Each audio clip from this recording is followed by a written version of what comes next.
Allez, on va s'y coller. Alors, let's go. Les clés de la confiance en soi. 5 bonnes habitudes pour développer la confiance en soi. Voilà, la confiance en soi, 5 minutes. Méditation guidée, la confiance en soi très puissante. Eh ben, on a de quoi faire, hein. Si vous allez sur YouTube et que vous cherchez confiance en soi dans la barre de recherche, il y a de fortes chances que vous tombiez sur des vidéos sur comment avoir de la confiance en soi, ou alors 6 tips pour avoir plus confiance en soi. Mais en réalité, est-ce que vous savez vraiment ce qu'est la confiance en soi? Salut à tous, c'est Kentaro Mental Coach, j'espère que vous allez bien. Alors aujourd'hui, comme vous l'aurez compris, on va parler de confiance en soi. Cependant, je préfère vous prévenir, il y a très peu d'études à ce sujet, car c'est un concept assez abstrait, mais je vais essayer d'être le plus simple possible et de vous expliquer ça de façon claire, tout simplement. Dans la première partie, je vais vous expliquer la zone d'action, on va dire, de la confiance en soi. Puis ensuite, on va parler de l'efficacité intrinsèque, ainsi que cette confiance en soi justement, et vous allez vite comprendre qu'elles sont toutes les deux liées. Bon, commençons par une petite définition. La confiance, c'est la conviction que vous pouvez accomplir quelque chose avec succès et que vous avez les ressources pour le faire. C'est l'un des facteurs les plus importants de la performance. Que ce soit dans le sport, l'e-sport, les études ou même dans la vie de tous les jours, la confiance en soi est liée à l'estime de soi qui elle-même est liée à la vision de soi et à l'amour de soi. Mais ça, vous inquiétez pas, je vais en parler dans une autre vidéo. La confiance en vos capacités est liée à de nombreux domaines psychologiques tels que la motivation, l'estime de soi, l'énergie, les émotions, la fixation d'objectifs, les enjeux et même la prise de risque. En gros, la confiance est une donnée abstraite et non une donnée brute, car c'est le résultat de nombreux paramètres mentaux. Voyez cela comme une pyramide avec tout en haut la confiance en soi. Pour ce qui est du sport et de l'e-sport, nous pouvons diviser son niveau de confiance en 3 parties. Une partie en sous-activation, qui va être synonyme d'anxiété et de stress, qui va nous empêcher d'utiliser notre plein potentiel. Et du coup, en gros, ça aura un impact dans la perception de nos mouvements et de nos sensations, principalement. Ensuite, il y a la partie optimale de confiance en soi, celle qui va nous permettre de performer à notre niveau et peut-être même à accéder à la zone.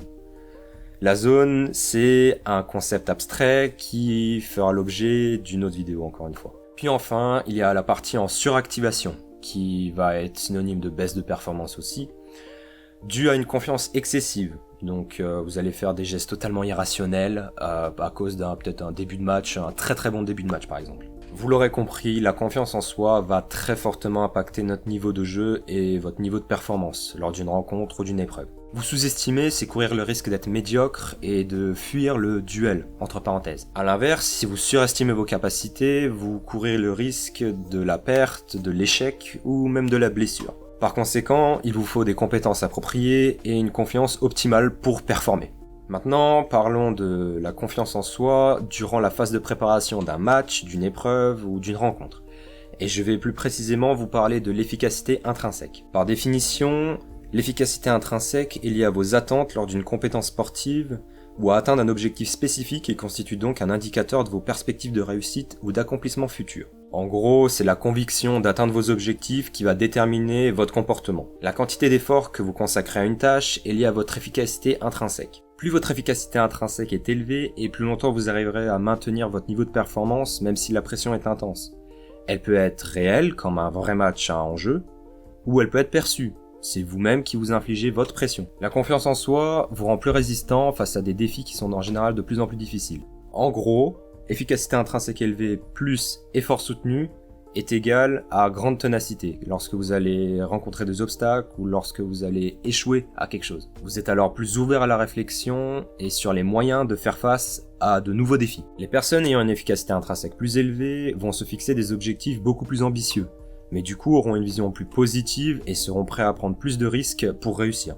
En revanche, si votre efficacité intrinsèque est faible, vous allez chercher plutôt le confort et justement à rester dans votre zone de confort plutôt que de chercher de nouveaux objectifs. L'efficacité intrinsèque varie d'une personne à l'autre, car elle dépend de son comportement ainsi que du niveau que vous voulez avoir dans votre domaine.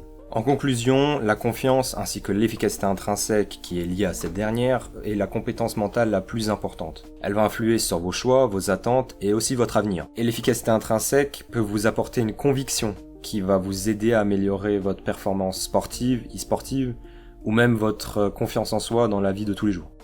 Voilà, C'est tout pour la confiance en soi, j'ai essayé d'être le plus synthétique possible à ce sujet parce qu'il est assez complexe et surtout assez abstrait. Comme dit, il n'y a pas beaucoup d'études dessus.